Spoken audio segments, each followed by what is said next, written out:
Example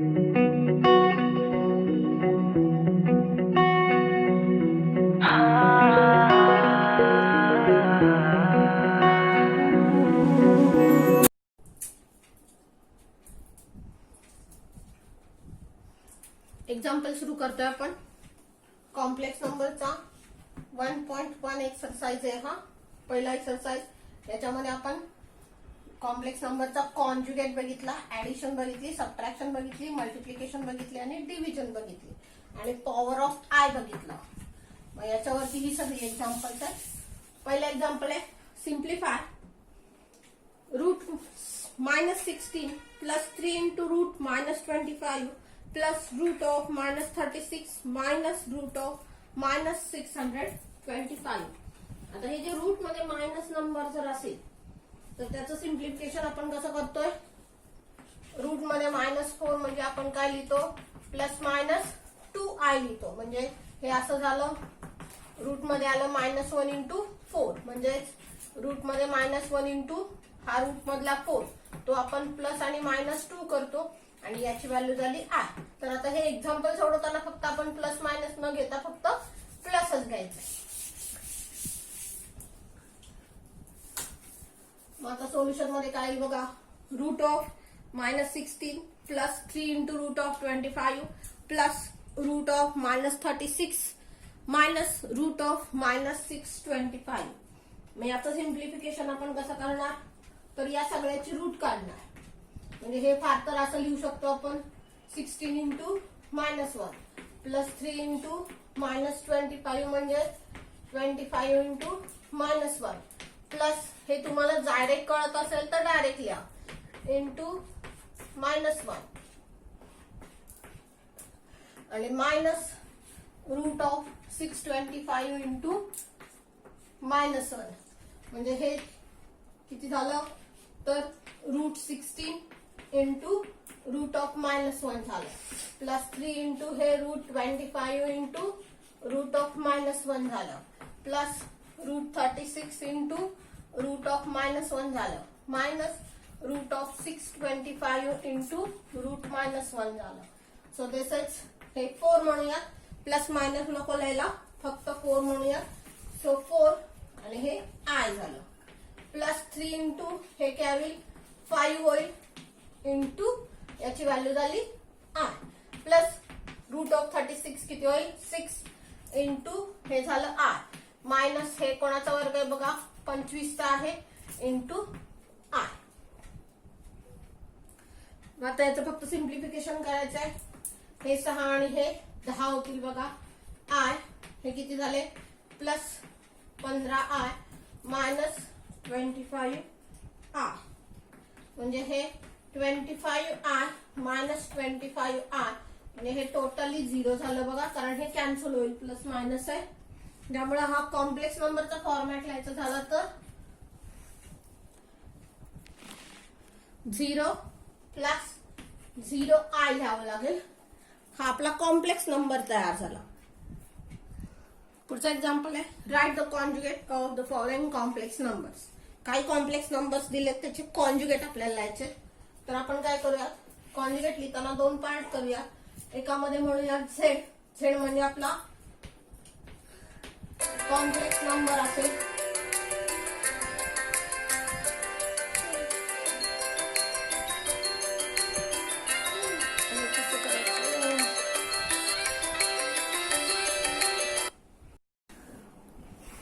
एका column मध्ये आपण झेड म्हणजे कॉम्प्लेक्स नंबर म्हणूयात, तर दुसऱ्यामध्ये झेड बार म्हणजे कॉम्प्लेक्स कॉन्जुगेट म्हणूयात किंवा कॉन्जुगेट नंबर म्हणूयात, काही म्हणा.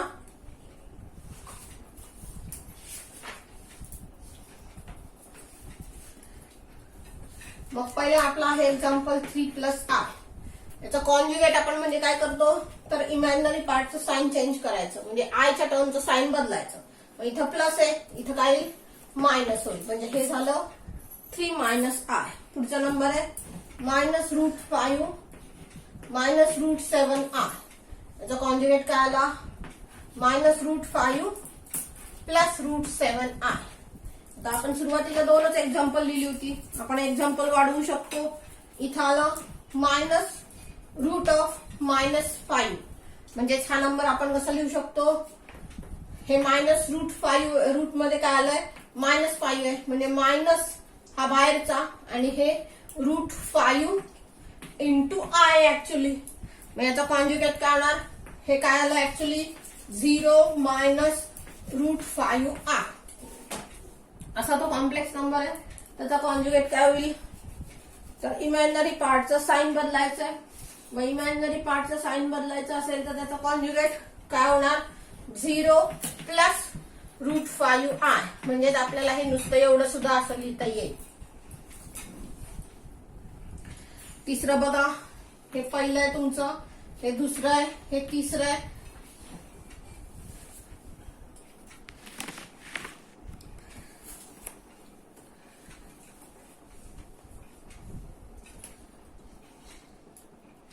√2 + √3i याचा कॉन्जुगेट काय होईल, तर दोन्ही प्लस आहेत, आयचा साइन प्लस आहे, कॉन्जुगेट मध्ये ते मायनस होईल, म्हणजे √2 - √3i होईल.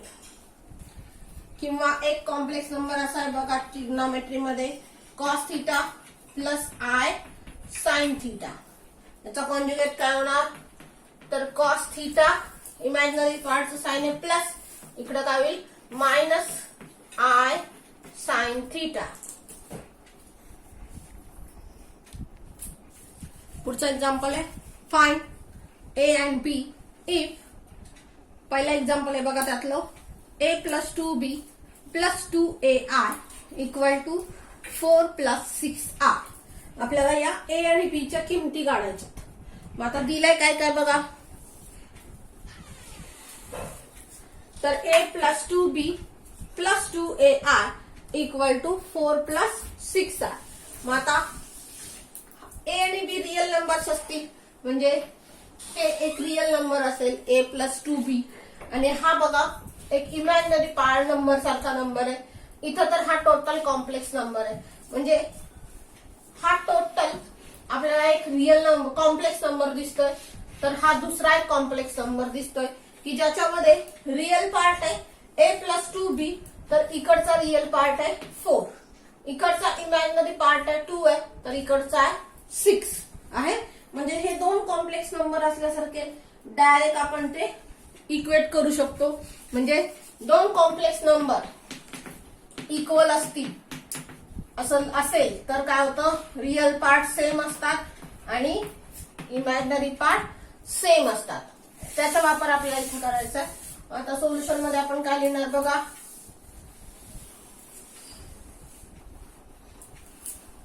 तर हे तुमचं गणित आहे a + 2b + 2ai = 4 + 6i. Therefore, by equality of two complex numbers equating real and imaginary parts separately,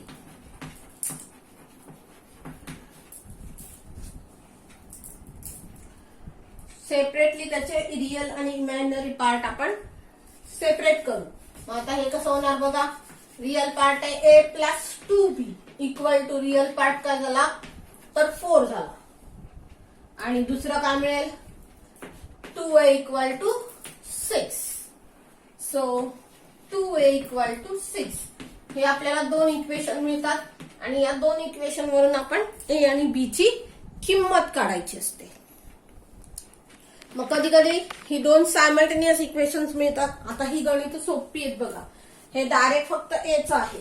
मग हे a चं असेल तर हे काय झालं, याच्यावरून a = 3 झालं डायरेक्ट. आता ही a ची किंमत इथं ठेवली की तुम्हाला b मिळेल. So put a = 3 in 1. 1 मध्ये ठेवलं म्हणजे इथं किती होईल, 3 + 2b = 4. म्हणजे 2b = किती झालं, हे मायनस होणार म्हणजे इकडं 1 आलं, हे 4 - 3 म्हणजे 1 होईल. कळतंय ना? म्हणजे बी किती झाला बघा, बी इक्वल टू झालं 1/2. म्हणजे काय झालं बघा, therefore a इक्वल टू झाला 3 आणि b इक्वल टू झालं हा. ते तुमचं उत्तर आलं. पुढचं एक्झाम्पल आहे a plus b into 2 plus i equal to b plus 1 plus 10 plus 2a into r. मग आता बघा, हा तर दोन कॉम्प्लेक्स नंबरचा गुणाकार दिसतोय आपल्याला आणि इकडं ह्या 10 प्लस 2a नी आय ला गुणलंय. मग जर हे एकत्र केलं आपण तर हा कॉम्प्लेक्स नंबर तयार झालाय बघा. हा रिअल पार्ट आहे आणि हा इमॅजिनरी पार्ट आहे. पण इकडे मात्र मल्टिप्लिकेशन करावी लागेल आपल्याला.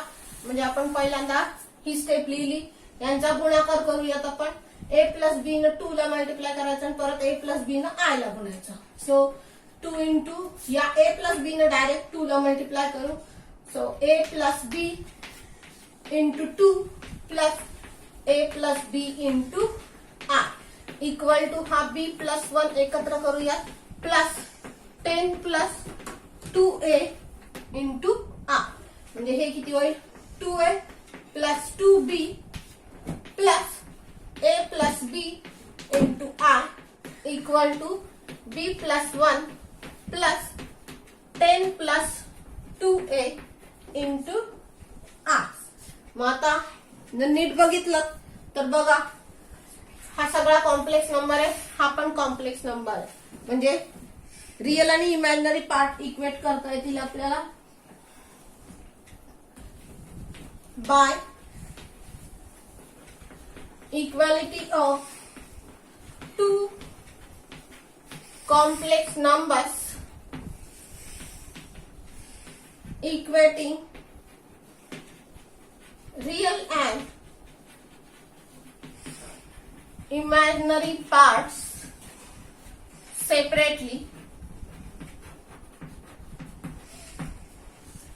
Color 2a plus 2b equal to b plus 1 आलं.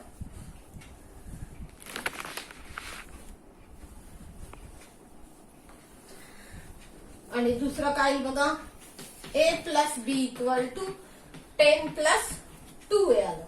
याला इक्वेशन 1 म्हणूयात, याला 2 म्हणूयात. आता ही दोन्ही सिम्प्लिफाय करूयात आधी, म्हणजे पुन्हा आपल्याला सायमल्टेनियस इक्वेशन मिळेल. मग आता बघा, हे कसं होईल, 2a प्लस वाटल्यास इथं लिहूयात आपण from 1 2a plus 2b equal to b plus 1. हा b इकडे आणला तर 2a प्लस b होईल, हा मायनस होईल म्हणजे एकच b राहील इकडं इक्वल टू 1. याला आपण 3 नंबरचं इक्वेशन म्हणूया. आणि 2 नंबरचं इक्वेशन कसं सिम्प्लिफाय होईल बघा,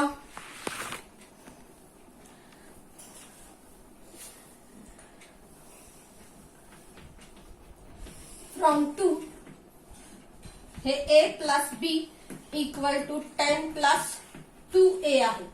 मग ह्या 2a इकडे आणला तर minus a plus b equal to 10 होईल. म्हणजेच आपण उलटा केला तर होईल a minus b equal to minus 10. याला 4 नंबरचं इक्वेशन म्हणूया.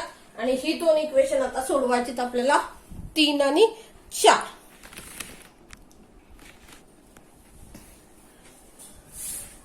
मग 3 आणि 4 इक्वेशन सोडवलं तर कसं होईल बघा, सॉल्विंग 3 and 4. 3 काय बघा, 2a plus b equal to 1 आणि a minus b equal to minus 10. So adding 3 and 4. हे मायनस आणि प्लस बी आहे बघा, डायरेक्ट ऍडिशन केली तर कॅन्सल होऊन जाईल.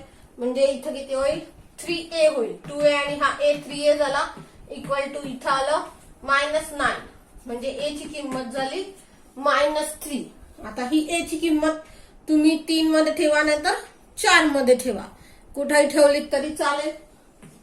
So put a equal to 3 in 4 ठेवूयात आपण, सोपं पडेल. So this is minus 3 minus b equal to minus 10 so minus b equal to किती झाले बघा, हा -3 पलीकडे गेला म्हणजे प्लस होईल, म्हणजे इथं -7 आलं, म्हणजे बी ची किंमत आली 7. म्हणजे ए आला -3 आणि बी आला 7. Therefore a equal to -3 and b equal to 7. पुढचा एक्झाम्पल आहे 1/a plus ib equal to 3 - 2i.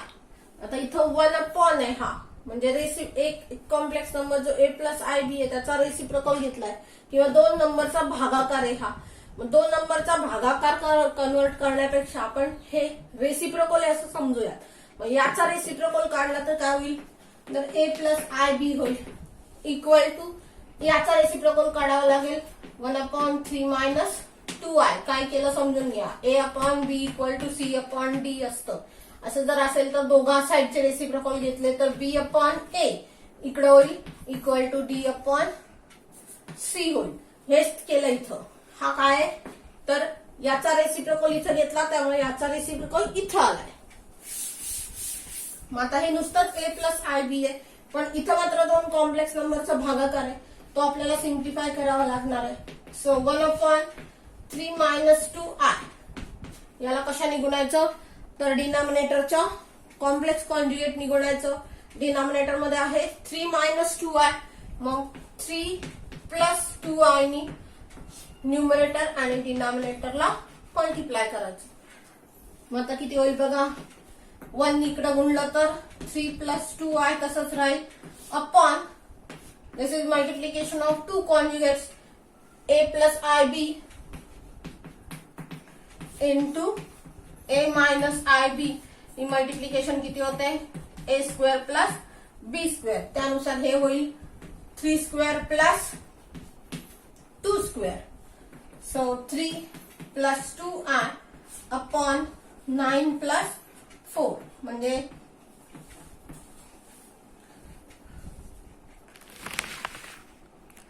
3 + 2i upon किती झालं 13 झालं. ही कोणाची किंमत आहे, a plus ib ची आहे. मग आता डिनॉमिनेटर फक्त सेपरेट करा म्हणजे a आणि b च्या किमती मिळतील. म्हणजे इथं आलं 3/13 + 2/13 इंटू r. मग a plus b जर असा असेल तर a किती झाला 3/13 झाला आणि b झाला 2/13. म्हणजे आपण कसं लिहिणार,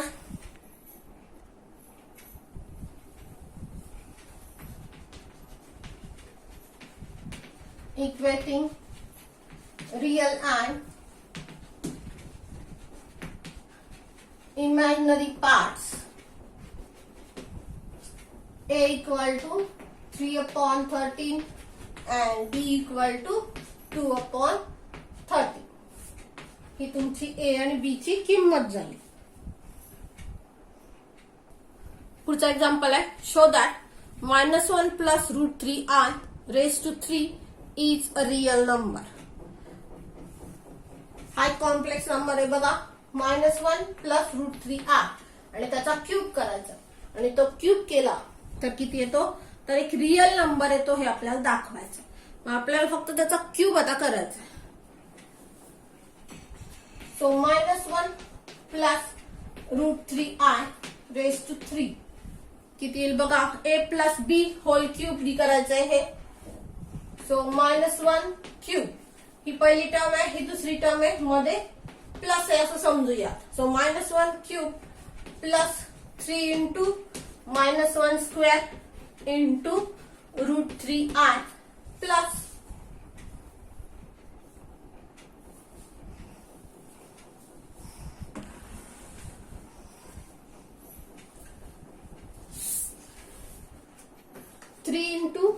-1 into √3i² plus √3i whole cube. बघा नीट केलं का,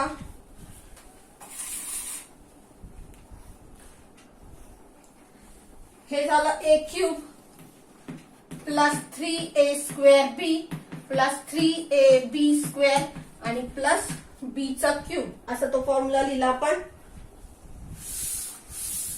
सो -1 क्यूब, -1 चा 3 वेळा गुणाकार करायचा. हे मायनस आणि हे मायनस झालं प्लस, एक मायनस शिल्लक राहिलं म्हणजे हे झालं मायनस आणि 1 चा क्यूब झाला 1 म्हणजे इथं -1 आलं. पुन्हा -1 चा स्क्वेअर काय होणार आहे, प्लस होणार आहे म्हणजे ही टोटल टर्म प्लसच झाली. आता इथं आहे 3, -1 चा स्क्वेअर झाला 1 आणि हे आहे √3i.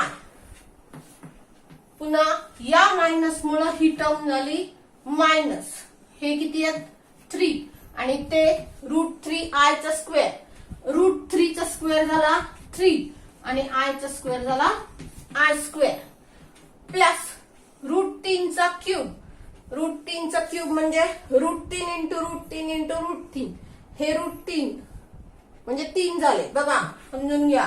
√3 गुणिले √3 गुणिले √3 या दोघांचा गुणाकार काय झाला 3 आणि हे तसेच म्हणजे हे झालं प्लस 3√3 आणि i cube. So it is -1, हे होईल प्लस 3√3i, हा 3 हा √3 आणि i, ही टर्म झाली मायनस. इथे किती आले बघा 9 आले आणि i स्क्वेअर झाला -1 आणि हे झालं प्लस 3√3 आणि i क्यूब किती येतं आठवा. काल आपण बघितलं मागच्या व्हिडिओमध्ये i क्यूब आला -i.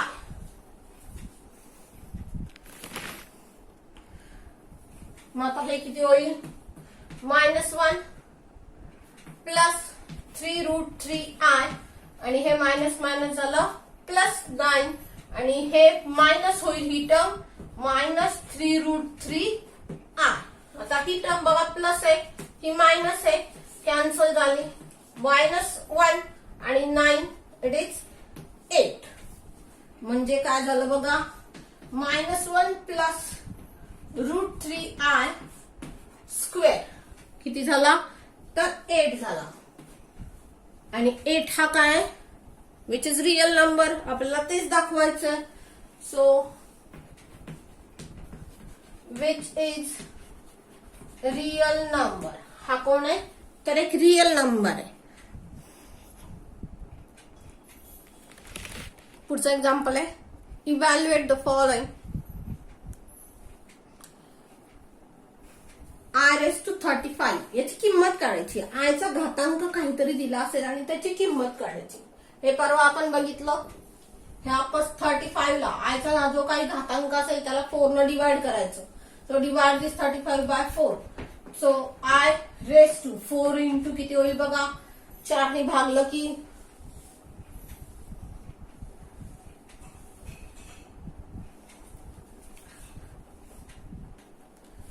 4 ने भागलं की किती होईल बघा 8 चौक 32 होतील म्हणजे इथं 8 आले. रिमाइंडर किती राहिला तर 3 राहिला. बरोबर आहे का बघा. जसे 8 चौक 32 अधिक 3 म्हणजे 35 झाले. So this one is i⁴ into i⁸ किंवा हे डायरेक्ट तुम्हाला असं लिहिता येईल आणि इंटू i⁵ झालं हे म्हणजेच 1⁸ इंटू i³ म्हणजे हे i³ झालं आणि i³ किती असतो -i असतो.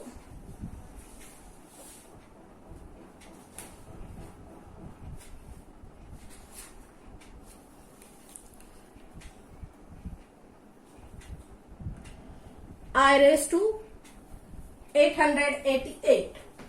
so i⁴ into if you divide 888 by 4 then it becomes बघा 4 ने भागलं तर इथे किती येईल 2 2 2 रिमाइंडर 0 आला म्हणजे हे फक्त i⁴ into 2 2 2 झालं म्हणजेच i⁴ raised to 2 2 2 झालं. सो 1⁻²2 इज 1 म्हणजे याची व्हॅल्यू किती आली तर फक्त 1 झाली.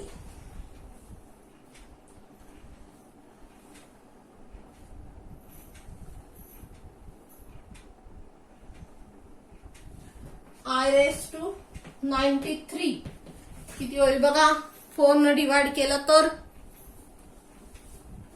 सो i⁴ इंटू 4 ने भागला तर किती होईल 4 दुने 8, 4 त्रिक 12 आणि प्लस किती आलं 1 आलं का बघा.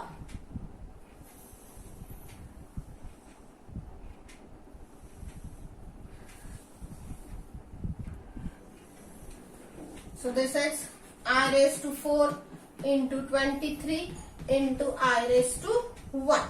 म्हणजे हे झालं I raised to 4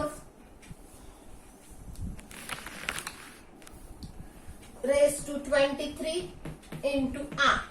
मग हे किती होईल 1 raised to 23 into I. म्हणजे हे टोटल होणार 1 into I म्हणजे झालं I. 1 upon I raised to 58. आता हे सध्या आपण डिनॉमिनेटरलाच काउंट करूयात. So 1 upon I raised to 4 into किती होईल बघा. 4 ने डिवाइड केलं तर 1 आणि 4 रिमाइंडर 2 आला का बघा. 14 चौक 56 आणि plus 2 58. So this is 1 upon I raised to 4 raised to 14 into I square. So 1 upon 1 raised to 14 I square is minus 1. So it is 1 upon minus 1. म्हणजेच काय झालं तर -1 झालं.